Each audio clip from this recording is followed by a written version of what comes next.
அல்லாஹ்வுடைய தூதர் ஸல்லல்லாஹு அலைஹி வஸல்லம் சொன்னார்கள், அல்லாஹ்வுடைய செல்வத்தை யார் ஒருவர் அவன் அனுமதிக்காத முறையில் தேடுவாரோ ஃபலஹுமுன் நாரு யௌமல் கியாமா, நாளை மறுமையில் அவர் சேரக்கூடிய இடம் நரகமாக அமையும் என்று அல்லாஹ்வுடைய தூதர் ஸல்லல்லாஹு அலைஹி வஸல்லம் சொன்னார்கள்.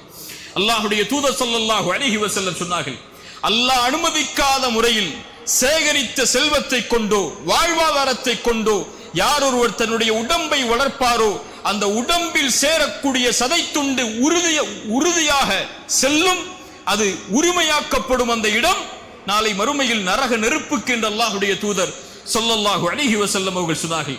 அல்லாஹ் ரப்புல் ஆலமீன் அவனுடைய புத்தகம் அல் குர்ஆனிலே கூறிய குர்ஆனுடைய வசனத்தை அல்லாஹ்வுடைய தூதர் ஓதி காண்பித்தார்கள். ஒருமுறை அல்லாஹ் ரப்புல் ஆலமீன் சுத்தமானவன், அல்லாஹ் சுத்தத்தை தவிர வேறொன்றையும் அல்லாஹ் அங்கீகரிப்பதில்லை. அல்லாஹ் ரப்புல் ஆலமீன் நபிமார்களுக்கு ஏவியதைத்தான் அல்லாஹ் முஃமின்களுக்கும் அல்லாஹ் கட்டளையிடுகிறான்.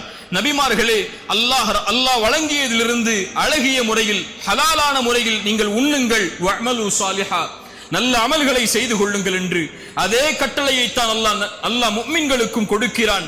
ஈமான் கொண்டவர்களே, அல்லாஹ் வழங்கியதிலிருந்து ஹலாலான முறையில் உண்ணுங்கள், அல்லாஹ்வுடைய வாழ்வாதாரத்தில் இருந்து என்று கூறிவிட்டு அல்லாஹ்வுடைய தூதர் ஸல்லல்லாஹு அலைஹி வஸல்லம் சொன்னார்கள், ஒரு அடியான் வெகு தூர பயணம் மேற்கொள்கிறான், அவனுடைய முகமெல்லாம் தூசி படிந்து விடுகிறது, அவனுடைய தலையெல்லாம் பரட்டை தலையாக மாறிவிடுகிறது. அந்த நேரத்தில் அல்லாஹ்வை அழைக்கிறான், யா ரப் யா ரப், எனக்கு உதவி செய்ய அல்லாஹ், எனக்கு உதவி செய்ய அல்லாஹ். அல்லாஹ்வுடைய தூதர் ஸல்லல்லாஹு அலைஹி வஸல்லம் கூற வருவதுடைய பொருள், யா அல்லாஹ் நான் சிரமத்தில் இருக்கிறேன், யா அல்லாஹ் நான் கஷ்டத்தில் இருக்கிறேன், யா அல்லாஹ் என்னுடைய சிரமத்திற்கு விடுதலையை கொடு என்று சிரமத்தில் சிக்கி தவிக்கக்கூடிய ஒரு மனிதன் அல்லாஹ்வை அழைக்கிறான்.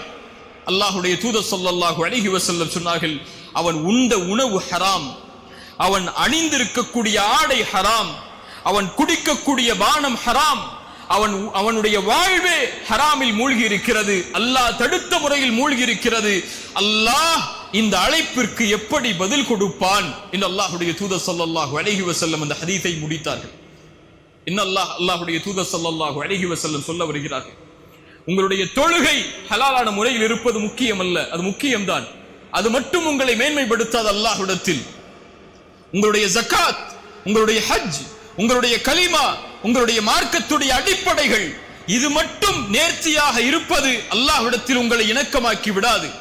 அல்லாஹ்வை நீங்கள் தொடர்பு படுத்த வேண்டும் என்றால், அல்லாஹ்விடத்தில் உங்களுடைய தொடர்பு மேன்மைப்பட வேண்டும் என்றால், அல்லாஹ்வோடு இணைப்பை நீங்கள் ஏற்படுத்த வேண்டும் என்றால், உங்களுடைய சிரமத்தில், உங்களுடைய கஷ்டத்தில், உங்களுடைய சோதனைகளில், உங்களுடைய தவிப்பில் ரப்பு உங்களோடு இருக்க வேண்டும் என்று நீங்கள் விரும்பினால், அல்லாஹ்வோடு நீங்கள் இருக்க வேண்டியது உங்களுடைய உணவில், உங்களுடைய குடிக்கக்கூடிய பானத்தில், நீங்கள் அணியக்கூடிய ஆடையில், நீங்கள் சேகரிக்கக்கூடிய செல்வத்தில், நீங்கள் செலவழிக்கக்கூடிய முறையில் என அனைத்திலும் யார் குர்ஆனையும் சுன்னாவையும் இணைத்து அல்லாஹ் அனுமதித்த முறையில் செல்வத்தை சேகரித்து அல்லாஹ் அனுமதித்த முறையில் செல்வத்தை யார் செலவழிப்பாரோ அவரால் மட்டுமே முடியும். அது அல்லாத தொடர்புகளை வைத்திருக்கக்கூடிய எல்லோர்களோடும் அல்லாஹ் ரப்புல் ஆலமீன் தன்னுடைய தொடர்பை நீக்கிக் கொள்கிறான் என்று அல்லாஹ்வுடைய தூதர் ஸல்லல்லாஹு அலைஹி வஸல்லம் அவர்கள் சொன்னார்கள்.